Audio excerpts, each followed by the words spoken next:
What's up, ladies and gentlemen? We're going to go into game 2. Go. Good, right? Wow, I'm impressed by your ability. Oh, he didn't go. He didn't go. Shit. So here we are on Antigua Shipyard, the match. This is match point between Naama and Ryung. Winner qualifies for NASL Season 3. Yeah. Okay, so Naama is down 0-1 right now. Naama played on Ohana, went for early mech play, got broken, picks Antigua Shipyard, and I'm expecting to see some mech play. Is this version of Antigua Shipyard forced cross positions? I don't know right now. I know they chose the wrong one because I actually altered Antigua Shipyard. There shouldn't be gold? There shouldn't be gold, and it should actually be 1 less gas and 1 less mineral patch. All right. Do you want to go into it? Do you want to hash it out right now? We'll talk about it. You want to talk about, I mean... Do you know why I did that? Go ahead, explain to me. Well, why do you think I did that? To get rid of the gold? To get rid of the gold, remove a gas, and remove a mineral patch. I mean, pretty much every map is losing the gold right now, so I assume it's for similar reasons that the other maps are. Yes. Removing a gas? That seems a little peculiar. Okay, I did it because when Terran and Protoss take this, it's very hard for them to lose because what they're basically doing is taking complete map control and they're taking a base. So I want to make it that if you want beautiful position, it's going to be at a cost of resources. Right. Yeah. So it's going to be that trade-off type of deal. That's actually something, I don't know if you watched the state of the game that we did on Sunday, but this was a point that we brought up where people were talking about how the gold expansions were so hard to hold, and I don't really agree with that. Most of the maps, they put the gold expansions in the position that you want your army to be in anyway. Like, if I had to pick one place on the map where I would like my army to be most, it would be controlling the watchtower on the raised ground in the center of this map. And you know what that also gives me? 2 gold expansions. That doesn't make a lot of sense to me. So I definitely support that change. Naama looks like he's going for the exact same build. Well, Ryung is not. Ryung is getting a factory. He's going 12 racks, 13 gas. He's getting a second gas, so expect to see probably Banshees. If not Banshees, possibly some kind of Marine tank Viking push, but definitely going to see tech out of Ryung. Okay, that was so weird. Okay, if I Alt F, look at this. The colors change.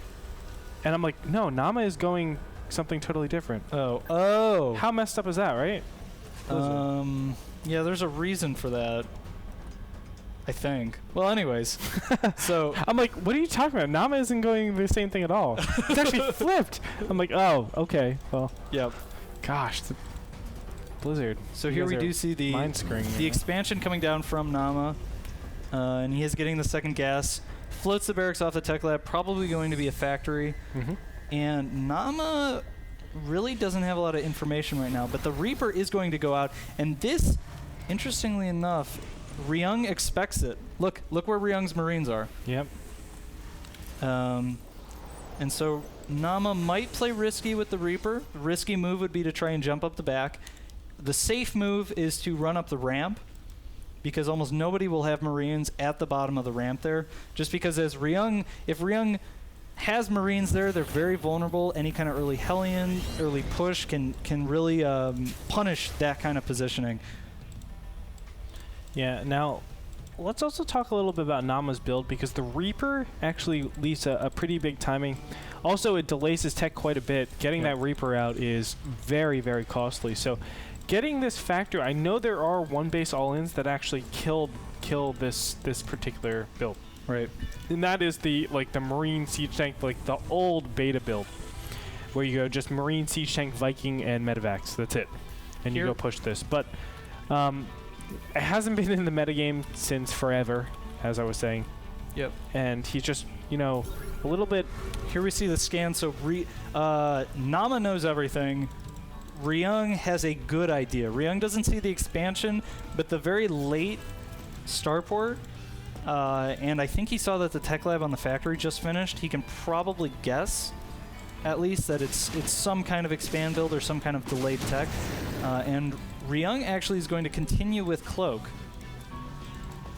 and he is building an expansion. So Ryung is not planning to do some kind of one base all in. He just wants to get Cloak out, get map control, put some pressure on, and then he's going to just transition into the macro style. Yeah, Cloak is still good even though turrets are out. You can still do a lot of damage, especially to what Naama is doing. Punish your opponent for not having that big of an anti-air count, really, because you've seen your opponent go mech. You know the barracks doesn't have an add on it because there was a scan. So you can punish this pretty nicely, but the first Viking is out here. Let's see, he's probably not going to scan. The money number is 3. That's what the number he wants to get out to actually use a scan and always kill the Banshee. Well, he's going to get a Raven now because he has the Marines. He's not going to try and just waste, I mean, I would argue wasting scans to kill those Banshees. He's just going to get this Raven out. The Raven's going to build up energy, and he can use that plus the Marines and Vikings to be very safe. I'm actually really surprised that I actually used one of his scans to kill that Banshee. I think Naama might be feeling a little bit nervous here. He doesn't want to keep losing Marines. He doesn't know. Well, he did scan the expansion, but he doesn't. One thing that can happen is if the Banshees get too many kills, you can do a very nice follow-up with a timing attack. And I think Naama was feeling a little bit pressured. He didn't want to keep losing more and more units, and putting him farther and farther behind. Yeah, and you can see actually Naama is a little bit scared of an all-in push at this point. He doesn't know if his opponent is going for a one-base all-in or not. Additionally, he has gotten siege mode, and that's a big decision to actually do. Some people don't get siege mode, some people do. What it basically does, if you don't, is it frees up that extra 100 gas so you can get another factory out really, really early. And especially if you're going something like mech, which we know Naama is doing, that does affect his build. It lowers his count and it lowers his ability to actually defend and take a third if his opponent is going a super fast third. Right. The other thing that's interesting here from Naama is he does not, we saw this in the first game too, he does not favor Hellion style mech. And so he does not have good map control, he does not have good map awareness, but he is extremely resilient. As long as he has good positioning on his tanks, it will be very hard for Ryung to actually break him. But at the same time, if Ryung knew what Naama was doing, he sees these 3 or 4 tanks, he can just go ahead and expand without really having to worry about much. It's going to be very hard for Naama to actually punish anything in the near future. I agree. And, you kind of see this style actually working towards that fast third that we saw last game and this game. This command center is already coming up. Right. And normally you put all that excess minerals into Hellions. You can get 2 Hellions every single minute. It represents... Ooh, why? I have no clue why he's I doing don't know this. why Naama just dropped that auto turret. There was absolutely no reason for that. Ravens, when you're going mech, the biggest use and the best use for Ravens is for point defense drone against Marauders. Marines will basically evaporate to the Hellions. The siege tanks will kind of blow them up en masse because they tend to clump really well, but the Marauders do so much damage so quickly that having 1 or 2 point defenses in a big battle can make all the difference. Dropping that auto turret is a mistake, no doubt about it. There's no reason to do that. Yeah, you save so many siege tanks, and if you're getting extra fire off of those siege tanks, those Marauders could be killing maybe 3 or 4 siege tanks at that total time. Yeah. So you're actually saving a lot of your DPS, which is it's not just like a one-to-one type of deal. It actually helps out a lot more having that PDD and also just utilizing energy to defend. Naama not on top of his game the way I would expect him to. Does fly that Banshee over a group of Marines and loses them rather quickly here. Ryung, how did Ryung know those Hellions? Did he see them with the watchtower? Yeah, he had to have. I can't see. Ryung puts himself in a very nice position, very hard to really do much. And Naama, if we take a look at Naama's vision, he's having a very hard time really figuring out what Ryung is up to. He's not seen the third. He's not gotten a good picture. He's not holding the middle. Meanwhile, Ryung controls the middle. He's got a Banshee kind of flying around zoning. The one thing here that's a little strange is Ryung, generally when players go mech, Hellion drops are very common, and Ryung has a couple of Marines in his main, but he has no units to the left of his main or to the north of his third to actually see one of those drops coming. So he does have units in position to deal with it, kind of, but he's not going to have a lot of time to react. Yeah, it was a little bit weird that he did that. Again, Ryung throwing away a single Banshee. Of course, trying to poke in here, see exactly what his opponent is capable of. That's the one thing. Naama is just basically saying, and look at this, a Planetary Fortress going down here at the 3rd. Yep. I don't agree with that. You don't? I do. Why is that? Just because the main danger with mech is getting backstabbed. You don't need scans so much, and you don't need the extra minerals. Your army is gas restricted, and so having a little bit more strength in exchange for Naama's decision making in this game is a little questionable here. Throws down 2 point defense drones when he basically had the battle won, and there weren't any Marauders left. You can see 1 point defense drone with full energy, one with 196. But Naama did do a good job of holding that attack off. And oh, here we go. Ryung caught quite a bit out of position. The siege tank's sieging up. Hellions there. Now would be a great time for a point defense drone or even auto turrets. Throwing those on top of the siege tanks. But Naama is in a pretty good position right now. He does control the center. Ryung knows it. He's going to back up. He does not want to try and fight when he does not have air control. He does not have vision inside that smoke area. Yeah, one thing, obviously that was a big problem for both those players, but I think Naama could have had a much better army composition at that point, obviously, or not army composition, but much better battle just because of those point defense drones. I think that's such an important thing, and now he's given up a lot. Now he's trying to take the center. I understand taking the center and then putting down the Planetary Fortress, but I thought, in my mind, I always saw, okay, Hellions are super expendable, and they actually have the ability to get a lot of damage done. They're actually really good tanks as well. Tanks being not actual tanks, but tanking damage. Hellions have siege mode now. Yeah, man. They go into battle mode. 13 range blue flame. Siege. Here we go. Ryung trying to push up into the center here. I didn't see why Naama backed away, but Naama actually giving up the most important position in the map for no reason. Some reason. I'm not really sure. He is continuing to rally to the center. We see Naama has built his starting command center in the top middle, also has another command center going down in his main. And this is, as a bio player, the thing that is scariest about mech, besides the fact that its army is very supply efficient, is that once they get map control, they can expand everywhere because their army is not limited by minerals as much as it's limited by gas. If Ryung does not get presence on the map soon, Naama is very easily going to be up to 5 or 6 bases with gas at all of them. Gets down extra factories, it's going to be near impossible to really break that tank-heavy army.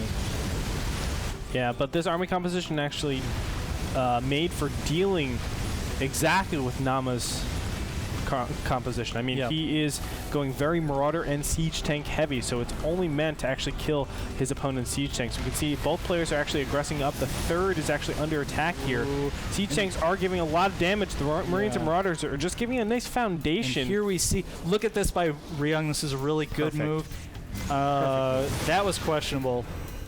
Oh, no. Ryung's going to go for it. He's going to pick off the tanks in the back here. He's going to basically cut off the supply line.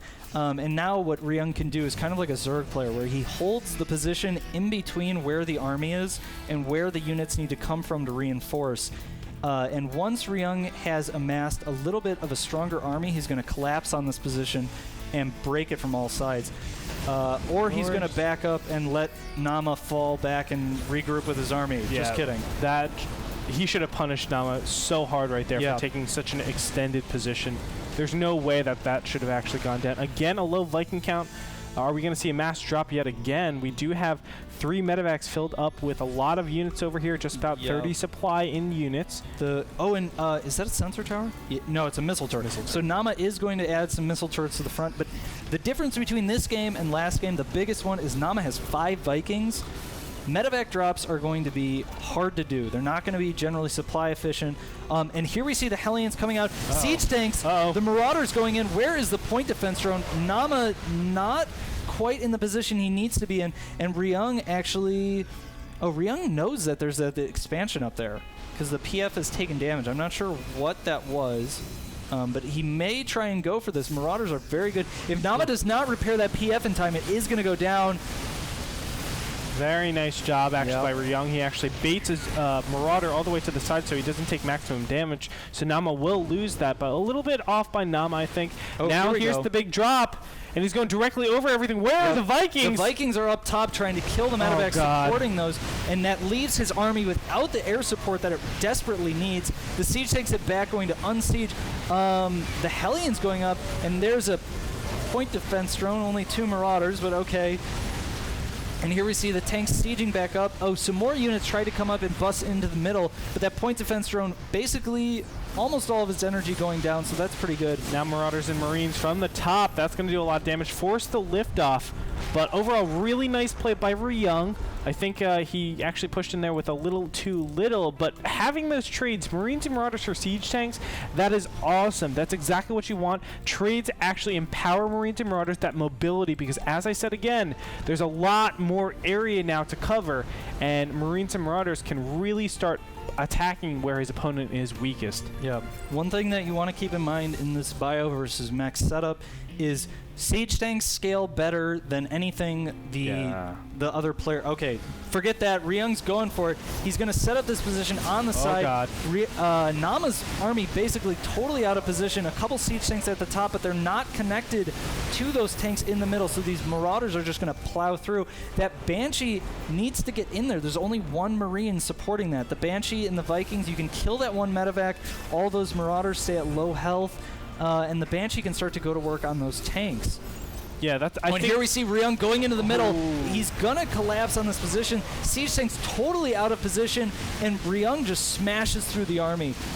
Yeah, there are a group of siege tanks in the back here. They're going to get cleaned up as well, but there are 3 additional siege tanks right near that Orbital Command Center that are just shelling away damage. Still, position is given up, so this gold expansion is forfeit. There's no way Naama can actually take that. You can see in the bottom left-hand position, Planetary Fortress and an Orbital Command Center. So Ryung is looking really, really good, and if he can just clamp down in this position, take total map control, he'll be great. But the Banshee and the Vikings are going to be the saving grace.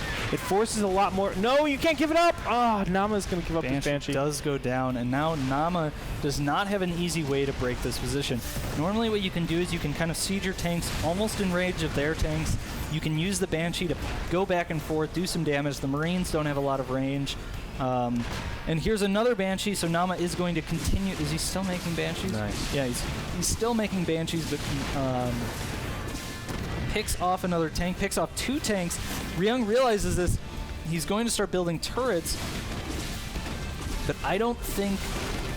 No, there's too much here. Naama's going to have a very hard time, and that's exactly what I was talking about. The Marines try to chase the Banshee down, do not get there in time. Ryung has lost so many siege tanks to those Banshees, but he's still holding the position. Once that turret gets up, it's going to be very hard for Naama. Naama's just going to go for it. He should just siege this, be a little bit more patient, but here we go. Looks like the siege tanks are going to siege up, but the Marines and Marauders are doing so much damage on this left-hand side. He's going to get cleaned up on the right-hand side, and Naama will come out on top of that, but after trading a ton of units, and as I said, the trades are going to help out Ryung a lot. Is he going to drop that? Yeah. I think he's going to drop up top.